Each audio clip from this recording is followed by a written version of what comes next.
Welcome to the San Francisco Writers Conference podcast, a celebration of craft, commerce, and community. I'm your host, Matthew Felix, and I'm here today with Tongo Eisen-Martin.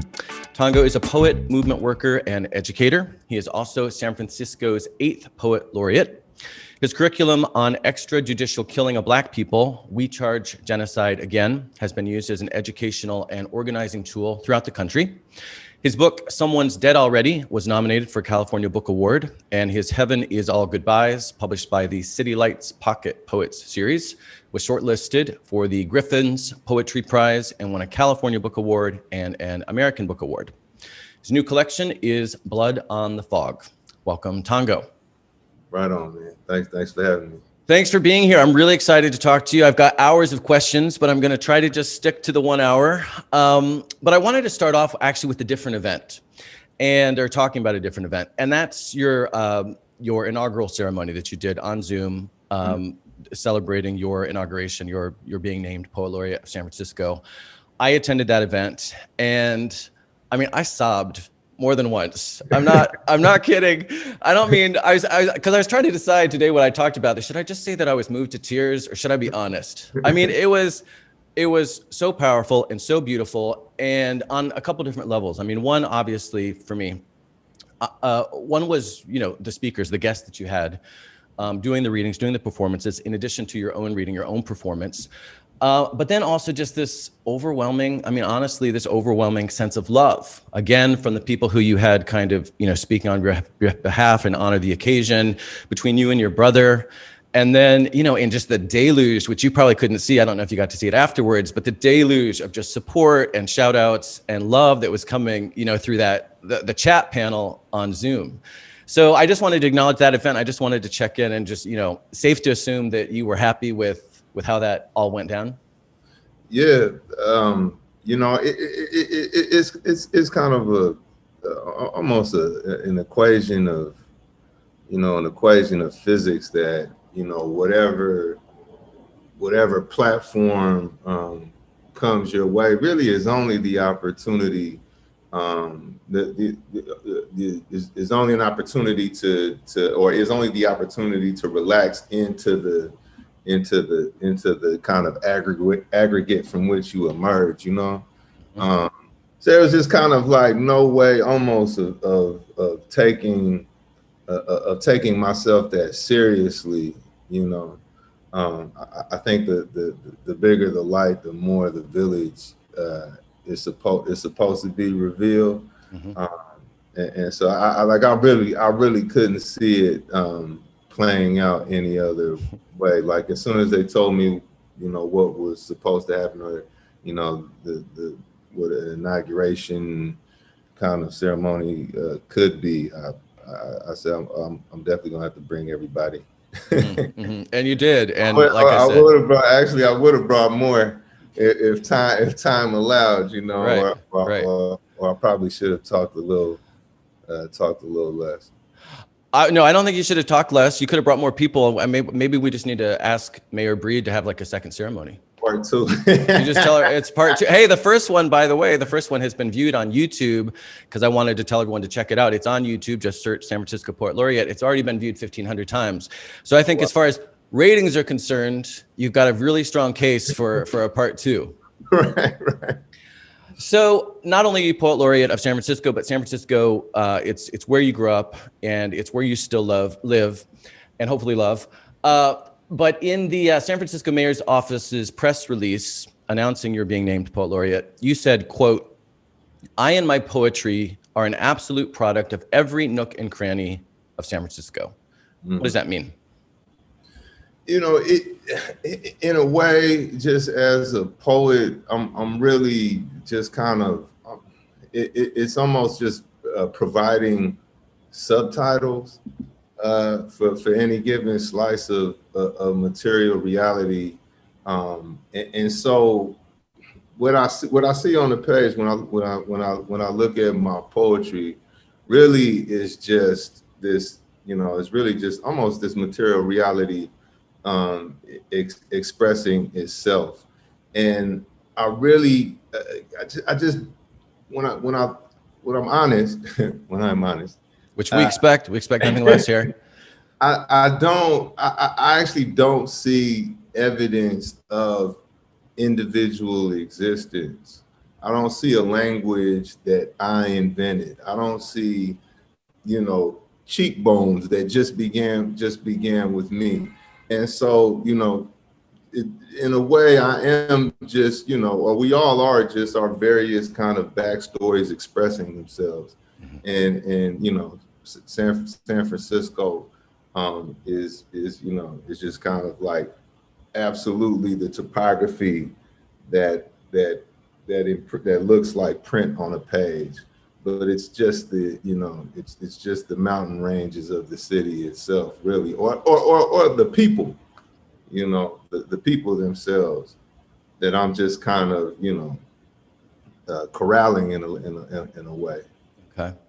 And in an interview that you did on KALW, you had some pretty powerful thoughts kind of on your relationship with the city. So I want to quote that and just get your take on this, because I thought, like I said, it was, again, pretty powerful.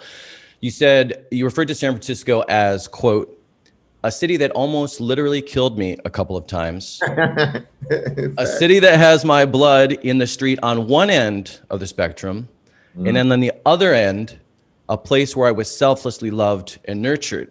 So can you speak to that dichotomy?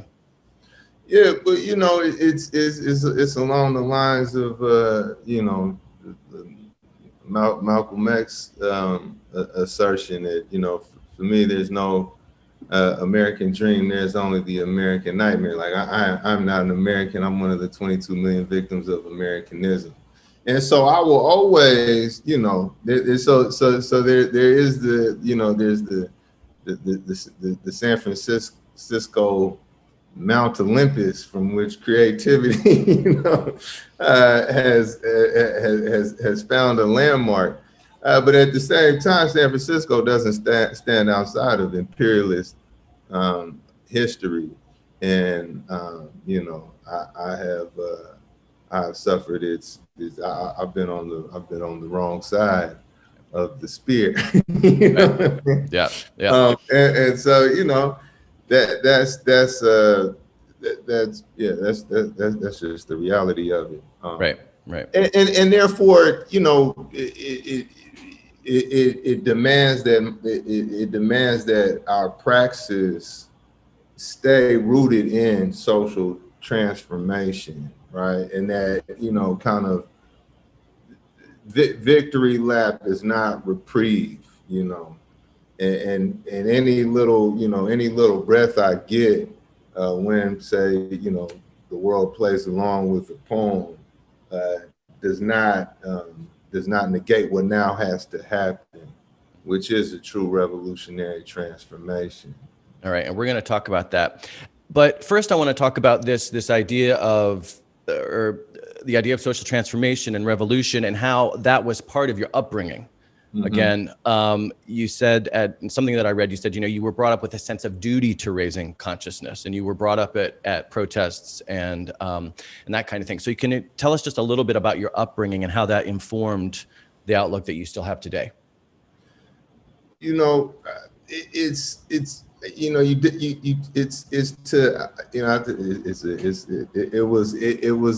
the risk of a cliche before it became a cliche. When Che said that a revolutionary is guided by great feelings of love. That emotional pattern is what I grew up emulating, and that's why it's my mother that gets that should really really where credit can begin and end. It's the basically a life of critical thinking and analysis, but also one in which you take the world's you take other people's problems personally. Mm-hmm. As well, and so I think that kind of emotional dance with the world is foundational in a way. I think that's not emphasized enough. And then on other ends, you do have just a very kind of conversational upbringing where there isn't really when it comes to analysis of a social situation, There is no child's place. And so it was, you know, my opinion was encouraged, respected, and taught how to challenge, you know, at all times. And that's what stands out the most. I mean, of course, you know, just like some people are told that they need to make money when they grow up or whatever, I was told, you know, you need to be of some kind of value to your people. But the true path to like strong consciousness is just in critical thinking, and therefore is in dialogue, you know, which is something that Paulo Freire stresses, and I can, you know, I can attest to that. That's really what power comes from. And then two, you know, what there was something that survived. I mean, you know, so since the system's repression of radical movements and organizations and people led to, like, you know, a lot of people were killed, a lot of people were jailed, framed, you know, over incarcerated. And, you know, the people themselves, you know, in a mass level were destabilized. But some of them remained enough to create these kind of, like, you know, create these villages, create these kind of, you know, pockets of radical community that still provided at least, you know, a kind of an experience of consciousness for their kids. Right. So also, you know, there are other mothers and fathers that should also be given credit for anything I might be doing. Right. So one way that you work on, what did I say, raising consciousness is in your role as an educator. And you've designed curricula for oppressed people's education products from San Francisco to South Africa. You have educated also in detention centers like Rikers Island and San Quentin. Can you give people just a little bit of an idea about what kind of your work you've done in those contexts? Well, you know, it was actually almost of an immature, it was more of an immature way I used to relate to the world. Okay. In which, you know, I had my political beliefs and a belief that you know, the foundational movement is transforming consciousness. But I was wary of political organizations. I was wary of kind of modern leftist organizations. And so incorrectly, I took it just upon myself to, you know, to kind of have a political output that was just individually carried out through jail education. So that's really what the spirit of it was. Now, while it was a huge mistake, because you have to have, like, all of your efforts have to be accountable to collective, right? But it was what I did gain, though, was a good kind of grounding in the work of the anonymous, right? I mean, we hadn't yet the celebrity kind of like activist age hadn't yet dawned. So I don't know how I would have. I can't say strictly that I can't say with no certain terms. You know, like my orientation of movement would have stayed just altruistically beautiful. I can't say that, but given both kind of like just the realities of education. And, you know, those times as far as like organizing not really being like popular or accepted even as something real to do, I was given that beautiful foundation of, you know, political task being, you know, not a matter of fame or any kind of aggrandizement, but just you know, a never-ending to-do list in which you're not centered, only the collectives that you help garden. So are you saying, I'm not sure I understand why you were saying it was a little too individualistic when you're working in the detention centers. Are you saying that because it was just more kind of your initiative versus collaborating with a bigger picture? Right, because it was, what you mean? because ultimately you have to, in order to, ultimately an individual's work has to be guided by collective accountability and collective, ideological struggle and discussion, right? Otherwise, the danger is that you can basically just be making up, whatever kind of like revolutionary theory might suit your comfort zone, which is what we see in a lot of kind of like petty bourgeois, living in culture right now, in a time where almost everybody considers themselves noble. I mean, I think even like the tech people, right? Their corporate employees, they can even fame well, this is about human evolution and the evolution of the human potential and all this type of thing. The app's going to save the world. There's no Scrooge McDucks right now, everybody is pretty much noble. How then are we still moving in these terrible directions? How is all of this, all this terrible violence and repression still possible? And I think part of how it's kind of all individual efforts, no matter how noble, can play into the system's hands, is when those efforts are not guided by and accountable to collectives who have decided that we are not reconcilable with this system. Right. So it sounds as if, or I guess I'm asking, I won't say it sounds as if, was your next effort, or the one that we're going to talk about, that you did as a result of your mom's study, Operation Ghetto Storm, you developed the curriculum, We Charge Genocide Again, that has been used again across the country for educational and organizing. Sounds like that was more of a collaboration, and it was even a collaboration that was close to home. Can you tell us a little bit about that? Do you still feel? Exactly. Yeah, that's a beautiful observation. And you're even more right than you know in that. So I actually wrote that curriculum after I had left traditional, within the system teaching, and actually was part of a political organization. And so, yeah, it was very much, and I don't think I would have been able to, I don't think I would have been able to put it together if my praxis hadn't moved into more of a, an immersive kind of 24/7 experience, and not within the couple hours that you're in a traditional classroom.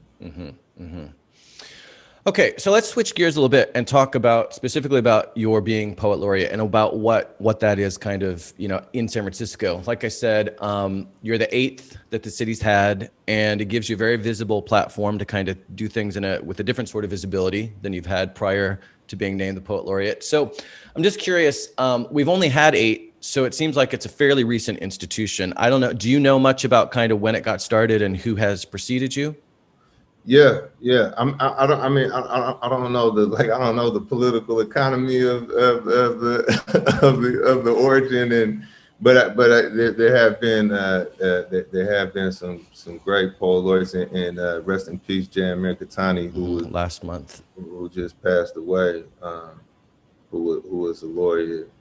So it's gone through some beautiful hands. Right, Fairlyn Getty, Deborah Major, John Hirschman, Diane DiPrima, Alejandro Murguia, and Kim Shuck leading up to you. So how are you going to use this platform?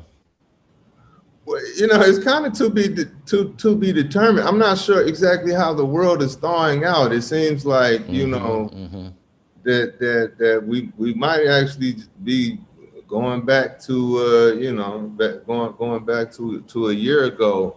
I think the best use of the platform is in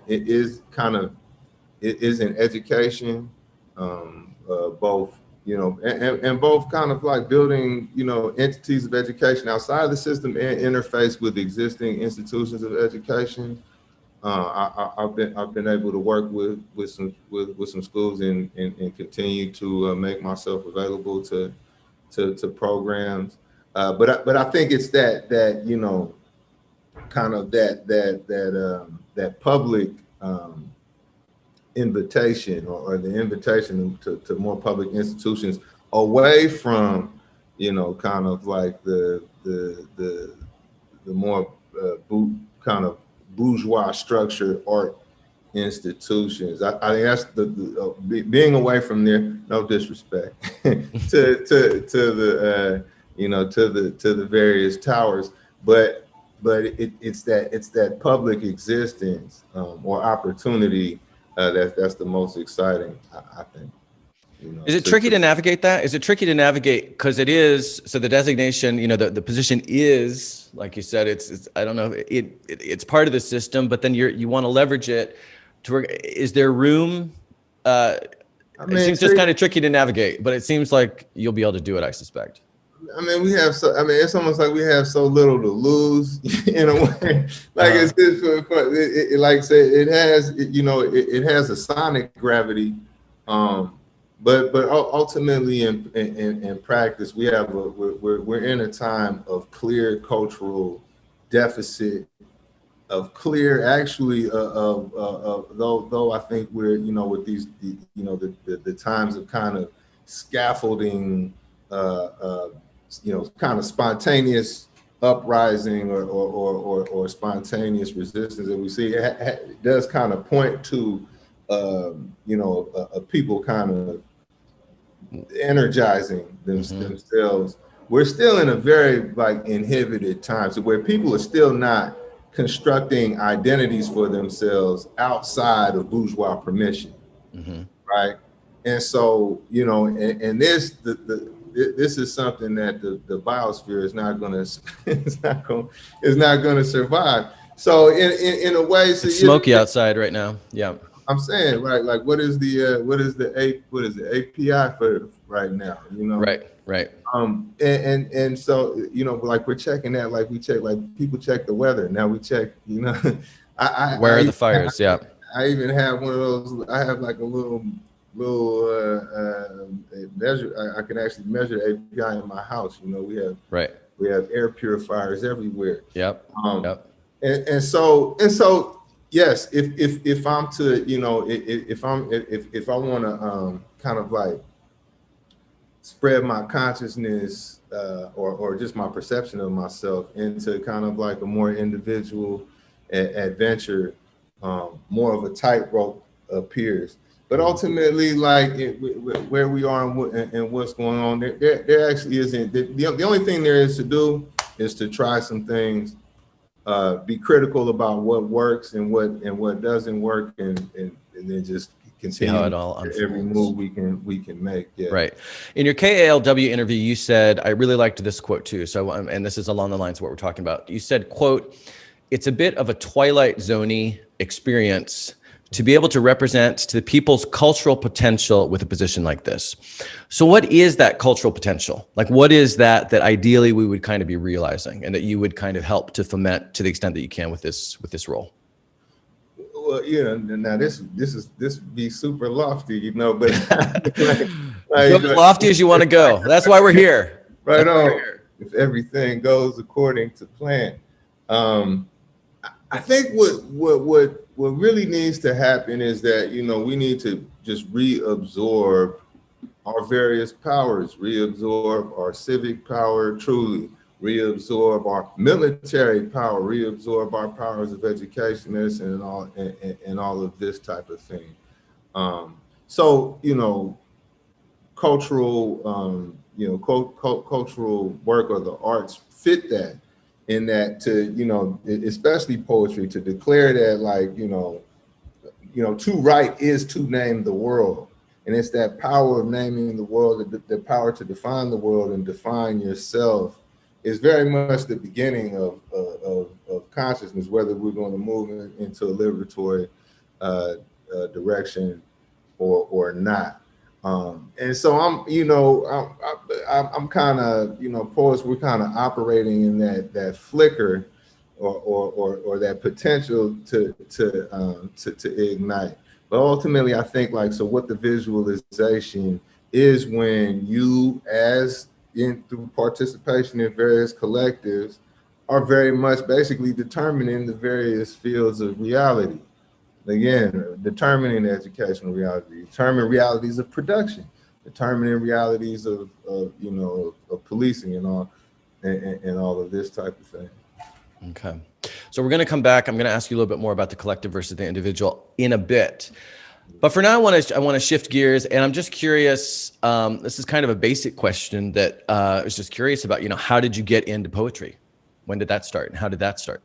Man, it just kind of like I heard it, and then I started doing it. There was a Langston Hughes poem.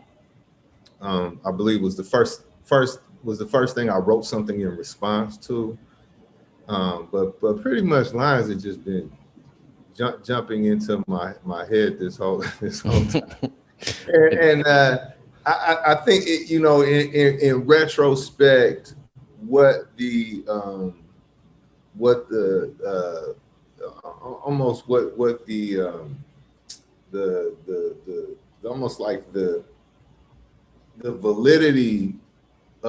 validity of writing, that I almost kind of like that kind of, even if it's just subconscious, kept me kind of hovering close to the craft, even when I wasn't even self-identifying as a poet or anything like that, was to be, to be honest, a different kind of experience with thought when writing.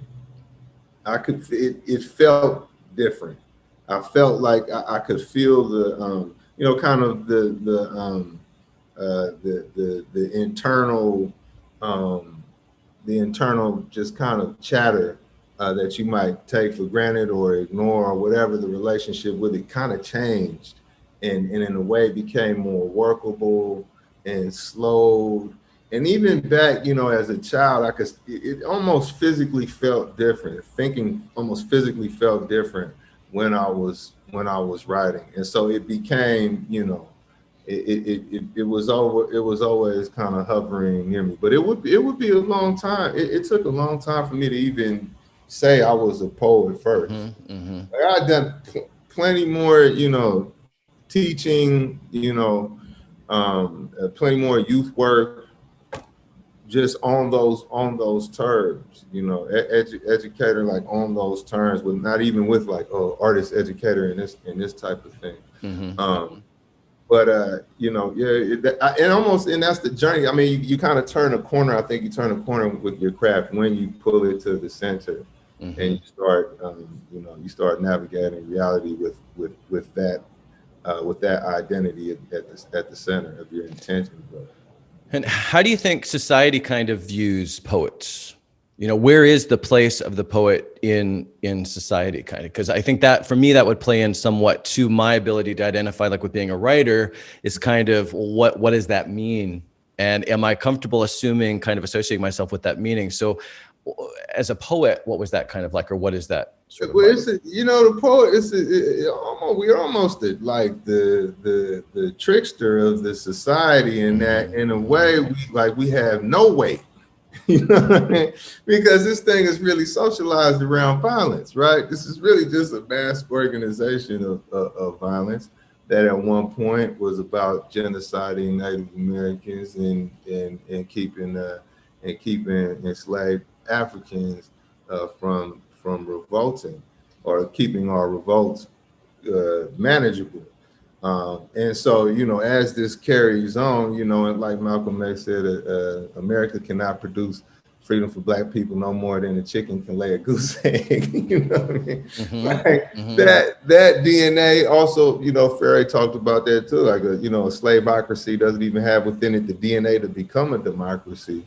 So we have this socialization, the structuring of violence continues. Now, so a art form that in itself has no physical existence, right? I mean, you can argue sound, yes, but we don't even have the musician's hand or the dancer's body. So we almost don't. We have no physical challenge to the situation of physical domination. Yet, with just one little thought, a poet can give you one little thought that that can create a revolutionary. And if you talk to some of these veterans, they'll tell you that their political journey or their revolutionary journey, because it's all a political journey, but when they took their political journey and turned it to a revolutionary path, it started with a poem, just by hearing a poem. So it's like we're almost like an interesting balance from the universe. You know what I mean? So just when you thought the bullet was everything, here is just a thought. I love the trickster analogy. Yeah, I love the trickster analogy, and it's like don't underestimate the power of an idea, right? Right. So I want to ask you something I was going to ask you, and I think you just answered it, but I'm going to ask you directly, and this kind of speaks to the metaphor a second ago about the duck laying a goose egg and not being able to do that. And my question was going to be, can the system be fixed, or is it, no, it's just not possible, that the only way for humanity to survive and get out of this predicament is through revelation? The existing system's not going to work. It has to be a revelation in order for us to survive. Is that? Absolutely. That was an easy one. That was the easiest question I've given you so far, it sounds like. Yeah. Right. Yeah, no, there's no way. And again, I think what's, with all of this climate catastrophe, just kind of further makes the point. I mean, up to this point, we've had all kind of human catastrophes that have just been kind of like easier to dissociate your mind from. But now, I mean, more and more, I mean, even the pandemic itself is bringing the I don't know if untenability is where, I don't know if you can put it. It is now. It is. You're a poet. You're a poet. Hey, you don't have to ask permission to create a word. It is now. It is now. Damn it. The system or organizations of production, organizations of military power is destroying everything. And cannot be reformed.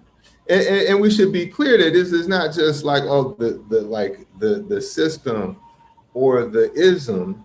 It's there are very real protagonists that are facilitating this reality and benefiting greatly from this reality. Now, speaking of some of those protagonists, one thing that frustrated me during the last presidential election was so many people, at least around me, even though they were ostensibly progressive, were saying, we got to elect the moderate. We got to elect the moderate, because otherwise that incumbent is going to stay in place, and it's the lesser of two evils. And I just kept thinking, to your point, and saying, to your point, yeah, but the earth is on fire, right? It doesn't seem like now's a great time for a moderate, even though I didn't want the incumbent reelected either, obviously. So how do you help to wake people up to bigger change that might not be comfortable, to revolution in the case of what you're advocating? I mean, if I had that answer, it'd be already on it would be all the way on the way. It's trippy though, the Cheeto, the Cheeto kind of changed my mind on some things, because before I was like, it doesn't matter who, it doesn't matter who, anybody but getting the bourgeois agenda, like, our mandates are our mandates, man. But it does, man, when you got, kids in cages, and, it's just, there is something to be said for for engaging in the electoral struggle. But again, ultimately, like this is going to come down to it's going to come down to basically a mass of people saying this system is we're no longer going to allow it. We're no longer going to give our consent to this system, not just this kind of specific representative of the bourgeoisie. I mean, ultimately, we know that it's like, Obama was right of Reagan, policy-wise. You know what I'm saying? We know, like, where this thing is actually marching. But it is, there's a huge, basically, addiction that we have to this system. There's a huge psychic dependency on the identities that this system has prescribed, and there's a fear of freedom. There's a fear of true freedom. There's a fear of liberation. And I think, you know, and so figuring out consciousness and figuring out the you know, how we're going to organize, it can be, we take the time we need, because it is that huge, it is almost like a huge species task to snap people out of this, you know, to snap people out of this hell that we've been raising ourselves to live with and populate, you know, for generations and generations. So I mean, I have a few little ideas, but nothing. You don't have the answers yet. You don't have the answers quite yet. But something to plug in this part. I'm sorry. You said a second ago, we're afraid of freedom. Can you speak to that just quickly? Well, I mean, it's kind of evident how much like nonsense we want to bring even into, you know, again, what is supposed to be noble professions, or even, you know, kind of as we try to, you know, just reimagine how we socialize. We still, the bourgeoisie is still alive and well at the end of our, you know, at the end of our success. Right, and we're still viewing success in individualist terms, right? Then, you know, what's keeping us from looking at it a different way? I say, I mean, like, yeah, you know, the rewards are, you know, I guess rewards can be addicting, but it has to be, you know, it has to be a fear, and we have to acknowledge that, again, like this reality flows from violence, and there's and you can't get around it, man. You know, like you can't, even though the millions of people that the United States killed in the Middle East was, you know, 10, 11 hours ahead of us, you know what I mean, in time. That bounces back. Right? You can't have policing that's based on, you know, that's based on extrajudicial murder or the threat of, and that not infect all cultural reality. I think there's actually, like, you know, that we actually operate with a great amount of fear and anxiety that we just kind of come to normalize, or what's the word, kind of satiate with, you know, with whatever, like, little individual kind of success or even aggrandizement that we can get our hands on, right, for the time being. Now, one recent reaction. Yeah, I'm sorry. Go ahead. No, I'm sorry. You go ahead. No, I just, it's just like, man, if I've learned anything, man, it's just how, like, actually violent every strata of this society is, and how murderous every strata of this society is. So it's like, well, what's in there? What's in that psyche? And it's right. So one reaction to a lot of the violence, one recent, you know, reaction has been obviously Black Lives Matter. And so I'm curious your thoughts on whether Black Lives Matter has moved the dial in like a permanent or a lasting, meaningful way, or if, again, it's tricky because it's operating within the system, so it can only do so much. Well, I mean, you know, I think, you know, when you look at the biography of all, like, revolutionary moments in society, it all starts somewhere and then goes somewhere else, regardless of what kind of name survives, or even regardless of who really wants credit anyway. Like, you know what I mean? Like, regardless of like the end is still a mass of people that will not consent to oppression. Now, how things are organized, what's the scaffolding of that reality? You know, it doesn't really matter. I think though that now, if anything, is a time of, you know, a kind of like rooting our organizing efforts in some ideological clarity, being clear on, okay, like, well, what is revolution? And then what is a valid revolutionary program? You know, this would be a perfect time. You know what I mean? All right, the time is right. Time is now. Like I think like what kind of like what Black Lives Matter and other formations, other heroic formations actually have not moved beyond the or have not moved ahead of actual spontaneous energy. Right. So it's not, you know what I mean? Like there are no political organizations right now that just have, you know, maintain the momentum. Chapters in neighborhoods that engage in everyday, you know, down in the trenches reality. Right now, that work is still being facilitated by, you know, and facilitated heroically by, you know, nonprofit organizations, you know, community people. Right. And so, you know, well, that's what we need more than just, you know, more than just the spontaneous kind of action oriented, right? You know, as facilitated by spontaneous energy. Right. We need revolutionary program that actually provides a 24/7 revolutionary experience for people to participate in.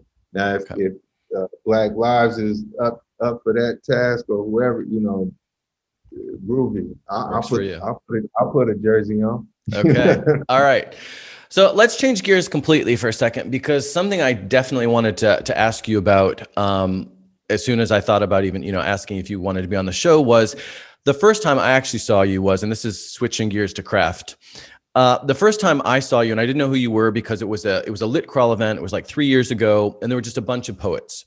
And so I was there for my friend was one of the poets who was speaking or performing, and you came up and you did your thing, and I was like, okay, wow, you know, that guy, that was really, like I said, just really powerful, and I just really admired, in addition to the poetry itself, your delivery, right? I mean, the performance aspect of it. So can you talk to us just briefly about the relationship between the written word and the spoken word, particularly when they come together in poetry?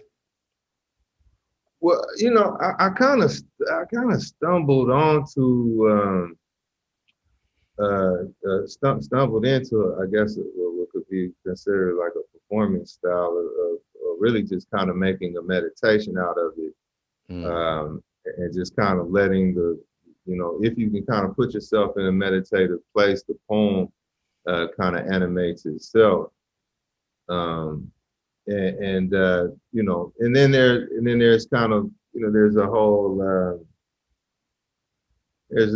kind of set. There's almost like a set of rules to that, or to that objective of just keeping yourself in a nice open place. The page also has a kind of a whole different kind of set of rules, but also kind of bag of tricks of getting from a point A to a point B. So they're kind of separate. They're kind of separate for me, although I've noticed lately, actually I got my hands on not necessarily a new species of poem, but the new book was very much born of actually starting to use similar kind of like almost techniques of meditation while writing. Whereas before I was kind of just like let all my neurotic tendencies do what they want, and then just, you know, just humbly bow out with whatever I could get my hands on. See, but that's it, because that's exactly what I was just going to say. I read in one of the things I read today, read preparing for today was that notion that you just referenced of basically like getting out of your way, right? You said something like making it even more third person, or getting even further removed, like removing myself that much further from the work. Yeah, yeah. Which is like which can kind of create, you know, which kind of can almost it's weird because in a way it definitely like it kind of creates a little bit of a paradox, you know, like how do you, you know, you're sitting there, you know, you're asserting yourself as this poet, but the objective is to get out of the way. You're trying to, you know, it's a weird thing, but it's actually very practical and comes down to like just techniques of just resetting yourself. I mean, don't most creatives, it seems to me that most creatives, when they talk about their craft and when they talk about that space that they're sometimes able to get into where they're just in the flow, I mean, so many creatives recognize basically this idea of almost being a conduit, right? I mean, it seems to be as if it's kind of along the lines of what you're talking about. And we do what basically we do well to bring more bigger pictures down into the craft, right? So the most important thing really is that like this isn't like an understanding that I just kind of developed as I was going. This comes from meditating, you know, and studying meditation. This comes from studying Tibetan Buddhism. This comes from, you know, like you know, or you know, you talking about, you know, kind of these political poems come from a life of political praxis, you know. And I think like when you see what's instructive about some of the great artists who showed these great evolutions, it was often due to them pulling bigger pictures in, adding kind of respect for greater realities into, you know, into how they get it down. Right. So I'm curious how you kind of impart all of this or part of this or whatever part you might impart when you're working with, because one thing we didn't specifically talk about, but that I know that you, again, I think this was in the press release that I read, that in the work that you're doing as Poet Laureate, you are organizing poetry circles in the Tenderloin, you are recruiting and nurturing artists in marginalized communities. So I'm just curious, along these lines of everything we've been talking about, what sort of advice do you impart to them related to craft? Well, you know, would you like the crash course, brother? We got a few minutes. Like, we got a few minutes. Maybe the Cliff Notes crash course, but yeah. I can teach you everything I know. It don't take that long.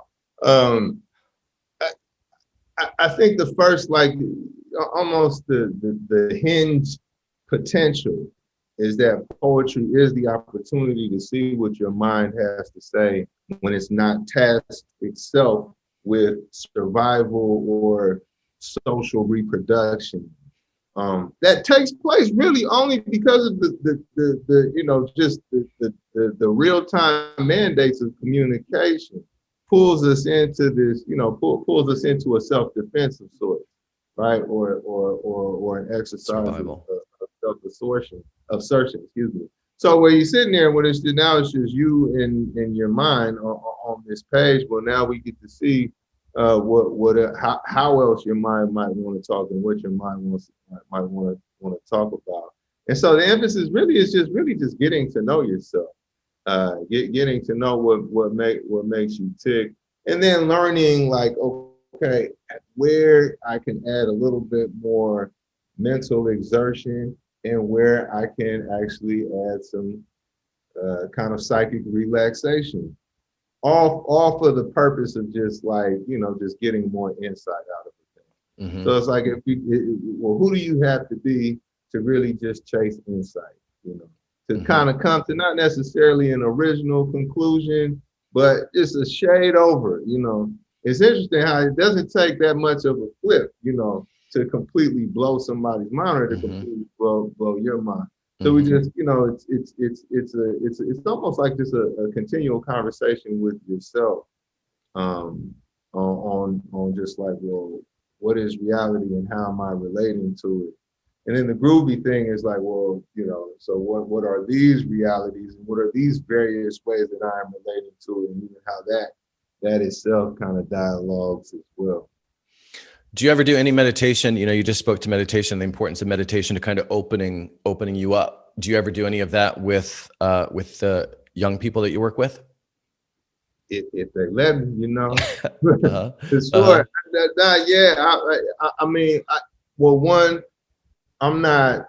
I probably don't as much as I can because I don't feel qualified enough, and I would want to try. I should probably really bring a meditation teacher with me to anything I teach. It's 2 steps. I'm sorry if I may just suggest. It's 2 steps. Relax, or it's 3 steps. Relax, follow your breathing, and clear your head. When the thoughts come in, let them go and repeat. True. You can bring in somebody else who is going to go a lot deeper, but I would suggest that you are qualified to have people start going through those 3 steps and just see if and how it impacts their practice. Because I'm obviously, I meditate, which is obviously why I'm interested in that aspect that you brought that up, right? But yeah, don't overcomplicate it. But there are certainly people who no doubt would have lots more to say about meditation, but yeah. This is my instinct, my instinct is like, don't, what I mean? No, you got to go with that. You got to go with your gut. You got to go with your gut. But it does, like, it has beautiful, especially, it's interesting how, how many almost like in the various almost phases of a thought, phases of thought creation, phases of thought evaluation, that a kind of meditative mind is super useful. I mean, even in the course, so I mean, like, it's beautiful just to set the ground for a workshop. Exactly. And it's also good, just to, just to give people to give people a location, just to give, because we can point you in a direction or give you kind of practices and habits of craft that bring that kind of effect out. But there's nothing that'll teach you how to reset like the absolute, reset or the absolute interruption of your whatever, your ego process or whatever. Right. Yeah, it's because it's a trippy thing. Like, we're vessels of the universe talking, but we're also vessels of the universe listening.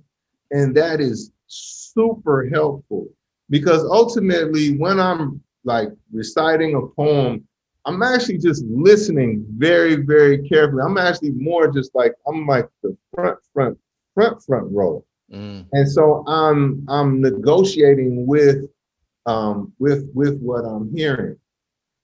And also while writing as well, it's like, I'm like, the poem is coming through, but I'm also, if you can experience the poem as you're writing it, if you can experience the poem also as a listener, it also is it's very helpful, because then the poem, the poem can tell you more like, well, who it is, and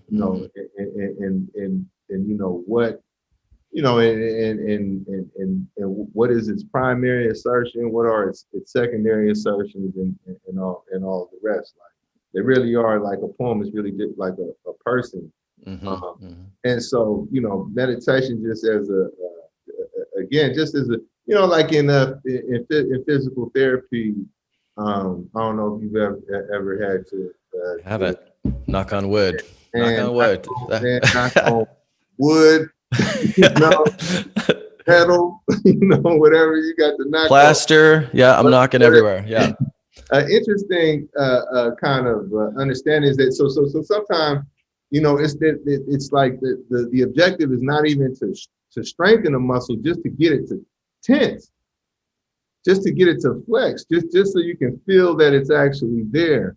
And oftentimes when it comes to like, our kind of mental state, we're not even aware of that, that kind of spaciousness that you really have access to. I think artists, we get lucky because we kind of get this spiritual evidence right?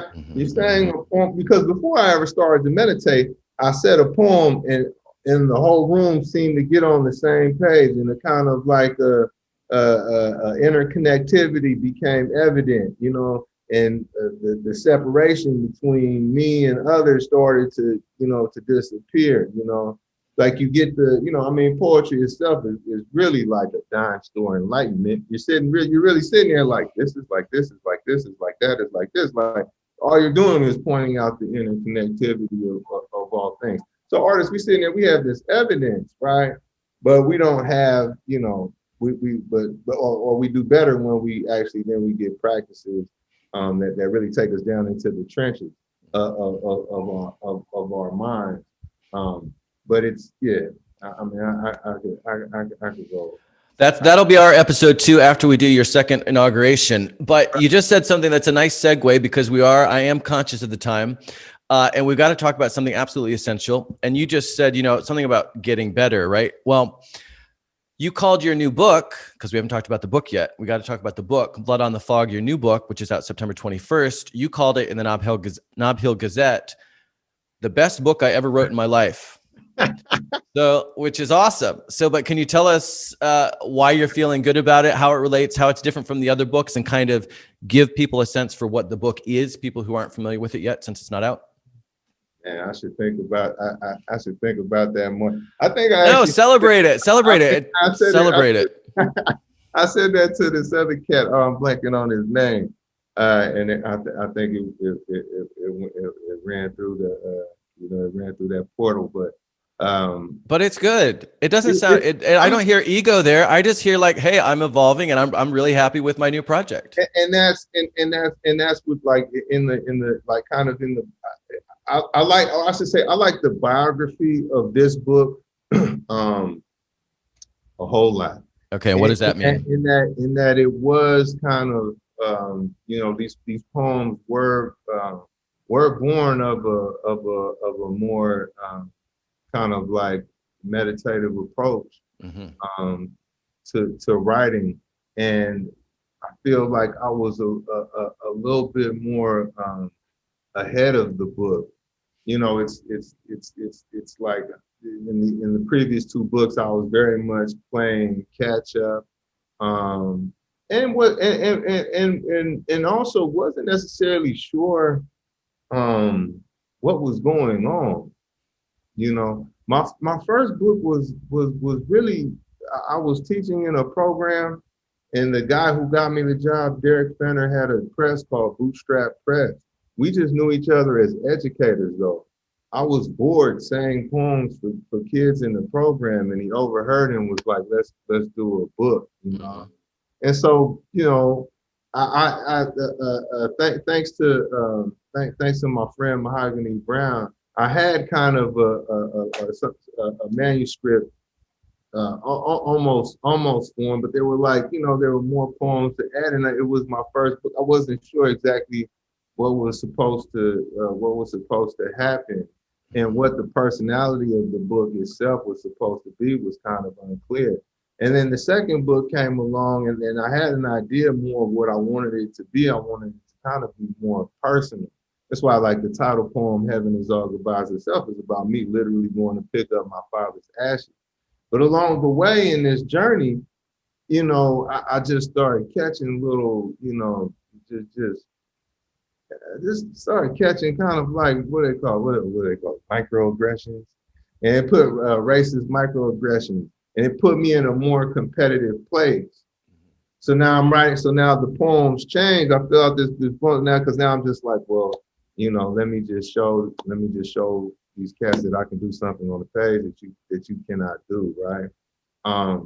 But this book right here, though, it almost in a way is the most unaffected book, right? And though it very much is engaging in kind of a very real pain, or real sets of pain, but it really is it's the most undisturbed. It's the most undisturbed one thing I've written. And so like I said, it's like the best book I wrote, in that it really stepped out of its own pocket, I love yeah, it. I'm Yeah. proud I love of it. And speaking of pockets, it is being published again. What's the City Lights? What's it called? The Pocket Poets series. Your previous book, I mean, you're kind of monopolizing, let's be honest. Your previous book was number 61 in the series. That was Heaven Is All Goodbyes. This book is number 62 in the series. What's it like to publish with City Lights? I mean, this venerable, legendary institution. Man, it's beautiful, man, because they're just another pirate ship.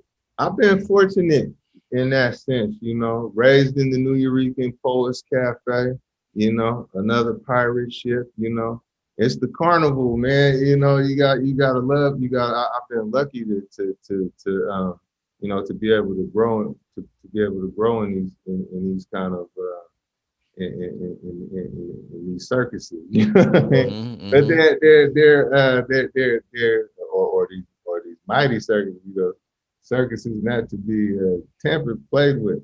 But they're great at City Light. And it's I mean top to bottom, both the of course the bookstore and the publishing side Right. as well. It's really hallowed ground. So Right. Yes, it is. So speaking of publishers, you are now a publisher, and Black Freighter Press, you co-founded that with Ollie Jones. Can you tell those who don't know who she is and kind of how the collaboration and the endeavor came to be? Allie Jones is just a holy person, you know, masquerading as an artist and cultural worker, But I mean, ultimately, it was almost like we had a unity that just needed an expression. Though there are, so I mean, Black Freighter is formed by a promise I made to a cat doing life in prison that I was going to get his book published. Black Freighter was formed by a promise I made to QR Hand Jr. rest in peace that I'd get a book published. It was born of this, of a kind of a commitment to capture means of production, if only cultural means of production. But the heart of it is this kind of just, Allie Jones is just a kind of one of a kind soul that we're lucky that her psyche is preoccupied with literary with the literary field. But whatever her mind would come to be interested in, would have been blessed. So we're small and scrappy, and we're just trying to do the best we can. We really just take it one book at a time. Right. But we're also into really like writer slash just community incubation. We do this monthly reading called the Docs, and we're also trying to we've been doing workshops, but we're going to make it put it under a more official umbrella in a second. So Yep. that's another preoccupation. So you mentioned one of the books, because you published 3 books so far. One was by or is by QR Hand Jr. Do you want to mention the other 2 books that you guys have already published? Yeah. Or one's forthcoming, I think. Actually, you published 2. One's forthcoming. So actually, we got one in stores and 2 forthcoming right now. It's like they're pretty much done. But so right now, Josiah Luis Alderete, Baby Axolotls and Old Pochos is out right now. Another holy person. I'm starting to see a pattern. Seeing a pattern. And so then QR Hand Jr. Out of Nothing is forthcoming, and Christopher Malik, the aforementioned cat who's doing life in prison in Florida is coming out. His book is called Pendulum Under a Dead Clock. Mm-hmm. Mm-hmm. Where do you do the readings? The monthly reading you just mentioned. Well, it's been or is online. it virtual? I guess maybe was that a dumb question. Yeah. But I am happy to announce that when we go back into the world, it will be at the Bayview Opera House. Bayview Opera House. All right. And I also noticed that people can donate to further your cause. How do people do that? Where do they do that? I think we just got a donate button on the you know, yeah, you can just, I think if you go to blackfreighterpress.com, it's just a donate button. That is it. That is it. It is that simple. That is, and you want to make it simple. We want to make it simple. All right. So we are out of time, but I want to wrap up with one more question. Mm-hmm. Once again, I'm going to quote you. This one's from the LA Times. I might have already read, I can't remember if I read the beginning of this quote already or not. It doesn't matter. If I did, I'm going to read it again, but then I'm going to go a little further. Quote, I was given a cultural life that centered the African diaspora in revolutionary politics and analysis. So the white power structure never seemed that big and bad to us growing up. This kind of radical landscape gave us a mental, almost spiritual immune system that would prepare us to deal with the hegemonic reality of the United States and come out of it with our outlook intact. Really, with our faith in humanity intact. So given everything we've discussed, racism, the system, extrajudicial killing, and on and on and on and on, how and why are you able, and how can we keep our faith in humanity intact, given everything that's going on? I think in the practice, like we just gotta, it's time to go. It's time to go get with whatever, mutual. There's a mutual aid effort, any kind of community education program, mental health intervention, all of these, again, just kind of like taking social powers back. Go find out. I think we're inhibited by that. We have this kind of like pessimism, right? It's like, oh, if I go out here, I'm just gonna come back with my feelings hurt, But if you go on down to your local trench, and go down there with an anonymous heart, and really just and then see what humanity can really do. And it's in the practice. It's in the practices. I mean, boy, you could also, what else been tripping me out, man? It's just these kids, man. I just keep meeting these little geniuses, and I was just like, but it can't be over. There's no point in this cat being born if it was supposed to be, if it was supposed to be over. But if you want to really, but to really the path, what was it? The path of heart, the path of heart. You know what I mean? You got to, man, just get one practice going, just one weekly thing going,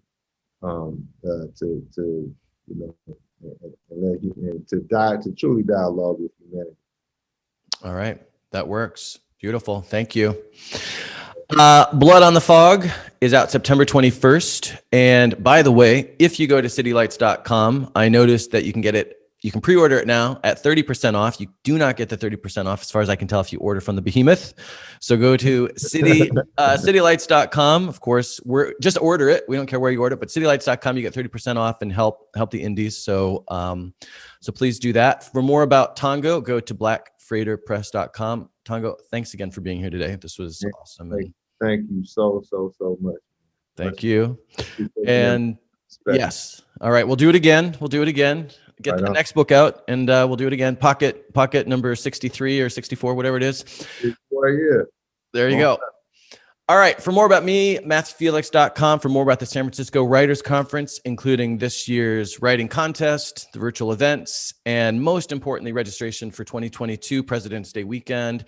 Assuming no more surprises, like we talked about, things are kind of stop and go right now, but assuming no surprises, it's happening in person. Didn't happen this year, so we're really excited about that. So again, President's Day weekend 2022, but you can register now. So please go check it out. And all of that, again, is at svwriters.org. Until next time, thanks for joining us.